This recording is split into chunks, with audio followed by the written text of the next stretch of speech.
गुरु मेरे सब ही बड़े, अपने अपने ठौरे। सबद विवेकी पार की, सो माथे का मोरे। सबद विवेकी पार की, सो माथे का मोर। गुरु गुरु में भेद है, गुरु गुरु में भाव। सोई गुरु नित बंदिए, सबद लखावे दाव। सोई गुरु नित बंदिए, सबद लखावे दाव। बोलिए परम पिता परमात्मा की जय।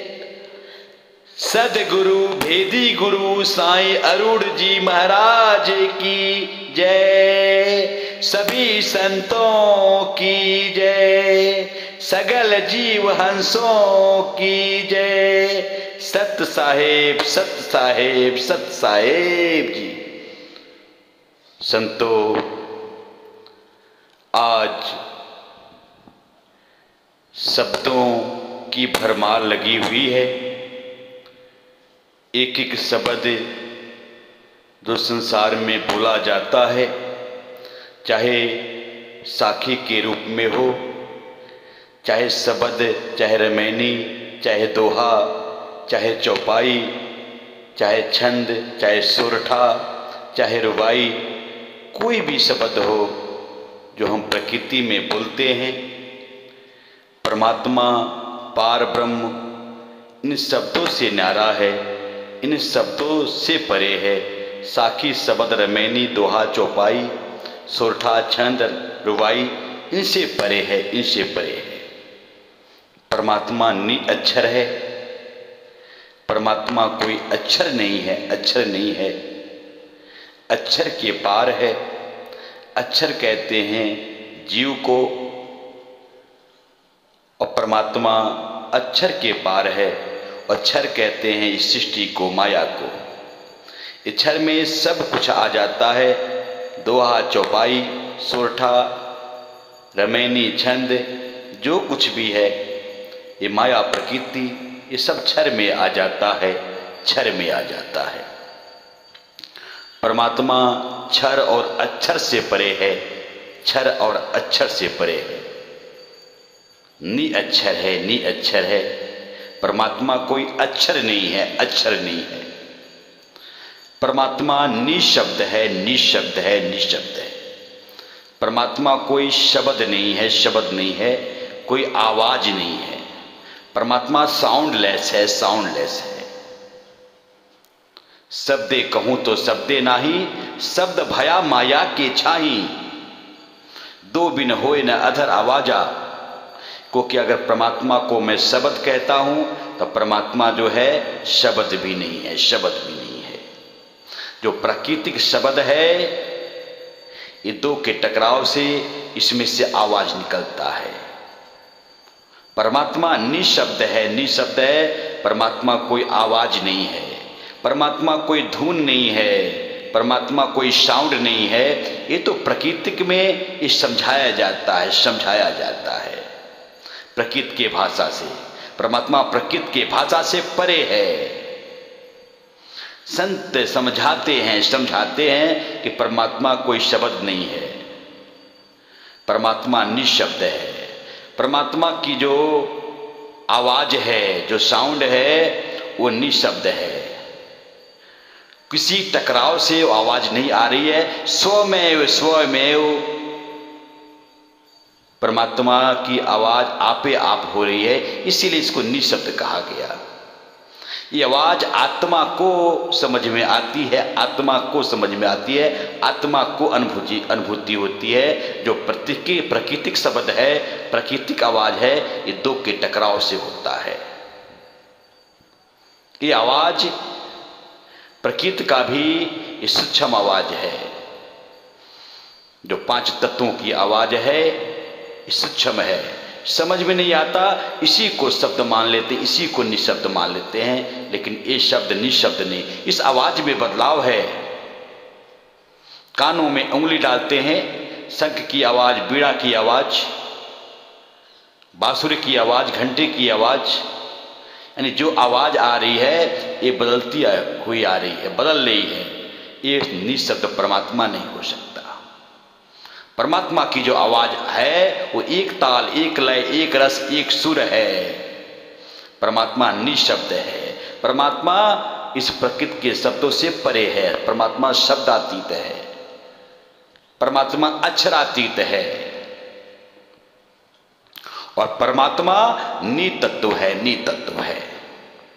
नितत्व का क्या है मतलब? जो प्रकृति के जो तत्व हैं, जिसको तत्व ज्ञान कहते हैं कि ये तत्व ज्ञानी है।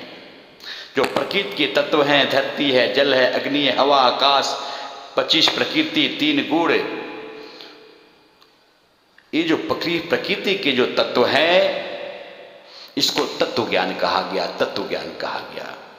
परमात्मा नितत्व है। नितत्व है, इन तत्वों के परे है, इन तत्वों के परे है। परमात्मा कोई तत्व नहीं है। परमात्मा नितत्व है। नितत्व है। तो संतों महात्माओं ने समझाया, इशारा किया कि परमात्मा शब्दों से परे है। परमात्मा राम, कृष्ण, नानक, कबीर, जो जितने भी हम शब्द लेते हैं प्रकृति में, ये शब्द समझाने के लिए कहा जाता है, समझाने के लिए कहा जाता है। इन शब्दों से परमात्मा परे है। परे है, एक समझने के लिए, समझने के लिए। ये बात साईं अरूण जी बार बार अपने वीडियो में समझाते हैं, कहते हैं कि परमात्मा प्रकृति से परे है। परमात्मा 52 अक्षरों से परे है। परमात्मा इस संसार से परे है। परमात्मा निअक्षर है, अक्षरातीत है। परमात्मा निशब्द है, शब्दातीत है। परमात्मा नितत्व है, तत्वों से परे है। तत्वों से परे है, ये परमात्मा है। और जो मकर तार आ रही है परमात्मा से, ये मकर तार, इसको मकर तार भी कहा समझाने के लिए। जो शब्द रूपी मकर तार आ रही है, जो सुरती को बांधा हुआ है, जो सुरती इस आवाज को निरंतर सुन रही है। आप इसको शब्द भी कह सकते हो। कबीर साहब की बाड़ी में शब्द की चर्चा है, सार शब्द की चर्चा है। सार यानी जो निचोड़ है, निचोड़ है। जो शब्दों का, जो प्राकृतिक शब्दों का जो निचोड़ है, जो सार शब्द है, प्रकृति शब्दों से जो परे है, इसको सार शब्द कहा। इसको सत शब्द कहा, इसको सत नाम कहा, इसको शब्द गुरु कहा, इसको सतगुरु कहा, इसको साहब कहा, इसको सत साहब कहा कि सत्य ही साहब है और साहब ही सत्य है। सतगुरु कहा है, परमात्मा को ही सतगुरु कहा। शब्द गुरु यानी शब्द जो परमात्मा है, यही गुरु है, यही गुरु है, जो गुरुओं का गुरु है। तो प्राकृतिक शब्दों में संतों ने समझाने का प्रयास किया, गुरु ने समझाने का प्रयास किया। जो वेदी गुरु है वो समझाने का प्रयास करता है। इस परमात्मा को समझ ले, जीव उलझे ना, उलझे ना। झूठे गुरुआ संसार में है, जीव को उलझा देते हैं, उलझा देते हैं। जो प्राकृतिक शब्द है इसमें जीव फंस जाता है। परमात्मा सृष्टि और सृजनहार इन दोनों से परे है, दोनों से परे है। परमात्मा माया और मायापति इन दोनों से परे है, दोनों से परे है। परमात्मा कला और कलाकार इन दोनों से परे है, दोनों से परे है। परमात्मा जगत और जगदीश्वर इन दोनों से परे है, दोनों से परे है। अनेक अनेक नाम है।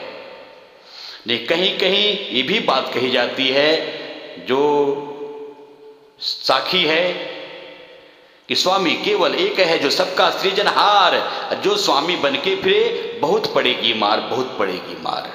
यहां सृजनहार शब्द कहा, लेकिन जहां सृजनहार शब्द आता है एक सृजनहार परमात्मा को भी संकेत करता है, प्रकृति के शब्दों पे नहीं जाना। और एक सृजनहार जो है इस ब्रह्म को कहते हैं, जो सृष्टि का सृजन करता है, जो सृष्टि का देखभाल करता है। लेकिन सृजनकर्ता असली में केवल परमात्मा है, पार ब्रह्म है।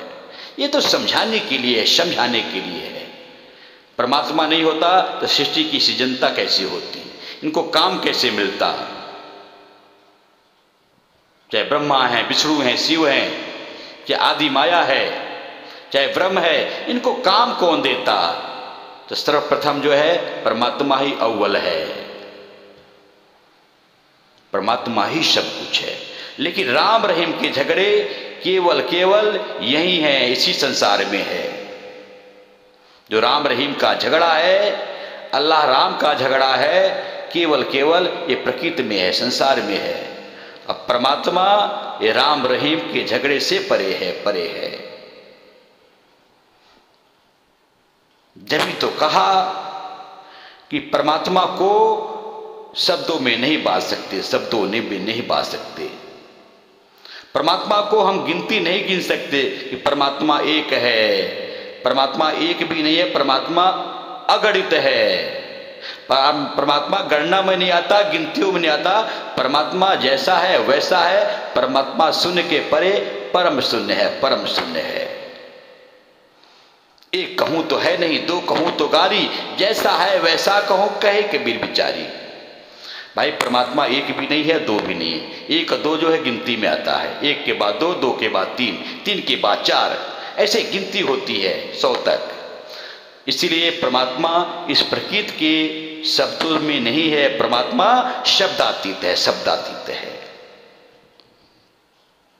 तो कबीर बीजक में जो है कबीर साहब परमात्मा के बारे में समझा रहे हैं, कह रहे हैं कि भाई रे दुई जगदीश कहां ते आए, भाई रे दुई जगदीश कहां ते आए, कहो कौन भरमाया। अल्लाह राम करीम केशव हरि हजरत नाम धराया, गहना एक कनक ते गहना, तामे भाव न दूजा, कहन सुनन को दुई कर थापे, एक नवाज एक पूजा, एक नवाज एक पूजा। वही महादेव वही मोहम्मद, ब्रह्म आदम कहिए, कोई हिंदू कोई तुर्क कहावे, एक जिमी पर रहिए, एक जिमी पर रहिए। वेद किताब पढ़े वे कुतबा, वे मौलाना वे पांडे, विगत विगत के नाम धरायो, एक माटी के भांडे, एक माटी के भांडे। कहे कबीर वे दोनों भूले, राम किन्हु न पाया, वे खसिया वे गाय कटावे, बादे जन्म गवाया, बादे जन्म गवाया। ये कबीर साहब समझा रहे हैं, जीव को समझा रहे हैं कि भाई रे दो जगदीश कहां ते आए। ये दो जगदीश जिसको दो तुम परमात्मा बोल रहे हो, राम और अल्लाह कह रहे हो, ये राम और अल्लाह कहां से आए। परमात्मा इन नामों से परे है, नाम भेद से परे है। परमात्मा नाम भेद से परे है। तो दो जगदीश बना लिया, एक हिंदू बन गया, एक मुसलमान बन गया। एक राम को जाप करता है, एक अल्लाह को जाप करता है। मेरा राम है बड़ा और मेरा अल्लाह है बड़ा। कौन तुझे भरमाया है, इस भरम में कौन तुझे डाला है। अब भरम में डालने वाले मौलाना और पंडित लोग हैं, पंडित लोग हैं कि तुम्हारा अल्लाह है, मेरा राम है। राम वालों को इस्लाम से बू आती है, अहले इस्लाम को भगवान से बू आती है। खिदमते खल्क भला कैसे करेगा कोई, जबकि इंसान को इंसान से बू आती है। राम वालों को जो है, जो अहले इस्लाम है, जो खुदा वाले हैं, अल्लाह वाले हैं, उनसे घेड़ा करते हैं, बू आती है। जो खुदा अल्लाह वाले हैं वो राम वाले से घेड़ा करते हैं, क्योंकि दोनों नहीं जानते, दोनों नहीं जानते, इसलिए ये घेड़ा करते हैं, इसलिए ये नफरत करते हैं, इसीलिए भ्रम में पड़े हुए हैं। अल्लाह राम करीम केशव हरि हजरत नाम धराया। चाहे अल्लाह बोलिए, चाहे राम बोलिए, चाहे करीम बोलिए, चाहे केशव बोलिए, चाहे हरि बोलिए, चाहे हजरत बोलिए, ये नाम तो इस प्रकृति में धरा गया है, सृष्टि में धरा गया है। ये नाम प्रकृति और सृष्टि में रखा गया है। परमात्मा नाम और रूप से परे है, नाम और रूप से परे है। गहना एक कनक ते गहना, तामे भाव न दूजा। एक सोना है, सोना है। सोने से जो है, कनक सोने से हम अनेक प्रकार के आभूषण बना लेते हैं, उन आभूषणों का नाम रखते हैं, लेकिन है तो सोना, है तो सोना। लेकिन उस सोने से कई आभूषण बन गए, कई आभूषण बन गए, लेकिन वो आभूषण भी सोना ही है, सोना है। ऐसे भ्रम में मत पड़ो, ऐसे भ्रम में मत पड़ो।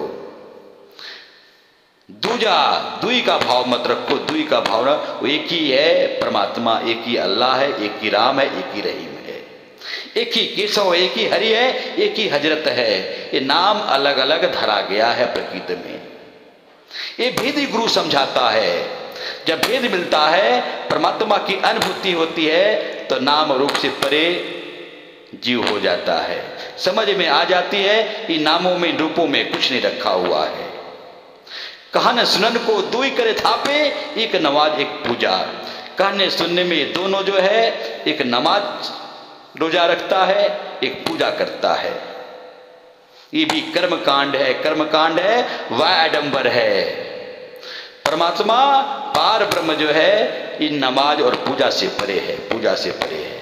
नमाज उसका होता है जो परमात्मा को जान लेता है, उसका हर समय नमाज हो रहा है। परमात्मा का आगे नम है, झुका हुआ है, और झुका हुआ जो है उसका नमाज हो रहा है। पूजा, पू माने पूरा, जा माने जानकारी, पाठ, पा माने प्राप्त करना, ठ माने ठहर जाना। पूजा पाठ जो परमात्मा को जान लेता है, उसका निरंतर पूजा हो रहा है, निरंतर पूजा हो रहा है। लेकिन पूजा पाठ नमाज का मतलब नहीं पता, नहीं पता। इसलिए जीव उलझा हुआ है, उलझा हुआ है। वही महादेव, वही मोहम्मद, ब्रह्म आदम कहिए। कोई हिंदू, कोई तुर्क कहावे, एक जिमी पर रहिए। कोई उसी परमात्मा को महादेव कहता है, कोई मोहम्मद कहता है, कोई ब्रह्म आदम कहता है। भाई शब्दों में मत जाओ, शब्दों में मत जाओ। परमात्मा शब्दातीत है, परमात्मा निशब्द है। चाहे महादेव कहो, चाहे मोहम्मद कहो, चाहे ब्रह्म आदम कहो, अल्लाह बोलिए, चाहे राम बोलिए, पहले पहचान के फिर नाम बोलिए। ब्रह्म क्या है, पार ब्रह्म क्या है, इसको समझिए। महादेव और मोहम्मद क्या है, ये शरीर का नाम धरा गया। परमात्मा शरीर के नाम से परे है। हम किसी शरीर के नाम रखते हैं उसके पहचान के लिए। परमात्मा नाम और रूप से परे है, नाम रूप से परे है। कोई हिंदू, कोई तुर्क कहावे, कोई हिंदू कहलाता है, कोई मुसलमान कहलाता है। भाई हिंदू मुसलमान तो ये शरीर का नाम रख कर दिया तूने। कोई टोपी वाला है, कोई जटा जूट वाला है। टोपी वाला है तो मुसलमान है, बस भेष बदल लिया। कोई जटा जूट रखने वाला है तो जो साधु है, सन्यासी है, हिंदू है। कोई जटा जूट नहीं रखता है तो कोई और है। ये झगड़े बस केवल केवल इस प्रकृति में है, सृष्टि में है। राम रहीम का झगड़ा, हिंदू मुसलमान का झगड़ा, और एक ही जमीन पे रहते हैं सभी लोग। एक ही हवा है, एक ही पानी है, एक ही अग्नि है, सब कुछ मुहैया सबको हो रहा है, फिर भी अल्लाह के नाम पे, राम के नाम पे अज्ञानता है, भ्रम है। और हिंदू और तुर्क बने हुए हैं, हिंदू और मुसलमान बने हुए हैं। वेद किताब पढ़े हुए कुतबा, वे मौलाना, वे पांडे। चाहे वेद ग्रंथ हैं, 4 वेद, 6 शास्त्र, 18 पुराण, 108 उपनिषद। हिंदू उसको पढ़ता है, मुसलमान कुरान पढ़ता है, अंजिल पढ़ता है, तौरेत पढ़ता है। और ये दोनों जो है, चाहे मौलाना है, चाहे पांडे है, पंडित है, दोनों जो है फूले हुए हैं, फूले हुए हैं। बिगत बिगत के नाम धरायो यह माटी के भांडे, और जुदा जुदा नाम धराया है ये माटी के जो भांडे हैं। जो पंच भौतिक ये शरीर है, ये माटी का है, माटी का है। और पंच भौतिक शरीर जो माटी का है, और जो ये वेद शास्त्र हैं ये अलग अलग नाम धराए हैं कि मेरा जो है एक किताब है, तुम्हारा एक किताब है। अरे उन किताबों में परमात्मा की बात लिखी है। किताबों में मत जाओ, किताबों में ढूंढो बातें खुदा की। खुदा को खुदा के प्यारों से पूछो, जबानों से बाहर, बयानों से बाहर, इशारों की बात इशारों से पूछो। किताबों के परे परमात्मा है, किताबों के परे है, वेदों से परे है। वेदों में परमात्मा का केवल बात लिखी है, लेकिन भेद केवल गुरु से मिलेगा, गुरु से मिलेगा। वेद मेरा भेद है, मैं वेदों में माही, वेदों के नाही। जो से वेद में मैं मिलूं, दुनिया जानत नाही, दुनिया जानत नाही। जिस वेद से परमात्मा मिलता है उस वेद को संसार नहीं जानता, और भेद से ही परमात्मा मिलता है। कई कबीर वे दोनों भूले, राम ही किन्हू न पाया। वे खसिया वे गाय कटावे, बादे जन्म गवाया। कबीर साहब कह रहे हैं कि दोनों भूले हुए हैं, दोनों भूले हैं। राम ये दोनों में कोई नहीं पाया, कोई नहीं पाया। जो ये कर्म कांड में उलझे हुए हैं, वे खसिया वे बकरी कटवाता है, वो गाय कटवाता है। हिंदू बकरी कटवाता है, मुसलमान गाय कटवाता है। और ऐसे ही अपना जन्म गवा दे रहे हैं, ऐसे ही अपना जन्म गवा दे रहे हैं। ये अज्ञानता, ये भ्रम है। तो दो जगदीश कहां से आए, और किसने तुम्हें भ्रम में डाल रखा है? किसने तुम्हें भ्रम में डाल रखा है? और आज के समय के पार, जो समय के पार परमात्मा पार ब्रह्म है, ये सार शब्द है। समय के पार है, समयातीत है। और जो समयातीत पार ब्रह्म परमात्मा है, अपना अंश भेजा है, भेदी गुरु भेजा है। साईं अरुण जी महाराज जो नासिक महाराष्ट्र वाले हैं, ये भेद बता रहे हैं। इनके भेद बताने से परमात्मा का घर घर में अनुभूति हो जा रहा है। ये जो रार है, झगड़ा है राम रहीम का, ये सब खत्म हो जा रहा है, सब खत्म हो जा रहा है। ये दुई का भाव खत्म हो जा रहा है। सबको एक कर रहे हैं, सबको एक कर रहे हैं, सबको एक कर रहे हैं। तो आइए सभी एक हो जाएं, सभी एक हो जाएं। ये आवाज पूरे संसार को दी जा रही है, पूरे संसार को दी जा रही है ये आवाज। तो अपनी बाणी को विराम देते हुए सभी से निवेदन करता हूं कि आप सभी साईं अरुण जी महाराज नासिक महाराष्ट्र के रोज आने वाले सत्संग के वीडियो YouTube और Facebook पर देखें और सुने। ऐसे ही आपको रोजाना नित्य नए सत्संग सुनने हैं। अब हर वीडियो में आखिरी के 4 मिनट में लाइव प्रत्यक्ष ऑनलाइन सबके लिए शुभ आशीर्वाद का वीडियो रोज गुरुजी डालते हैं और अपना फोटो भी डालते हैं, सबको आशीर्वाद भी देते हैं। सब इसका लाभ लें, सब इसका लाभ लें। गुरुजी के व्हाट्सएप नंबर पर नमस्ते लिखें, सत्संगों की लिंक आपको भेजी जाएगी और सत्संग सुने, आत्म कल्याण करें, आत्म कल्याण करें। अंत में सभी को मैं करबद्ध होकर हाथ जोड़कर मैं शैलेंद्र तिवारी नमन करता हूं। आज का सत्संग समर्पित करता हूं। सत्य साहेब, सत्य साहेब, सत्य साहेब जी।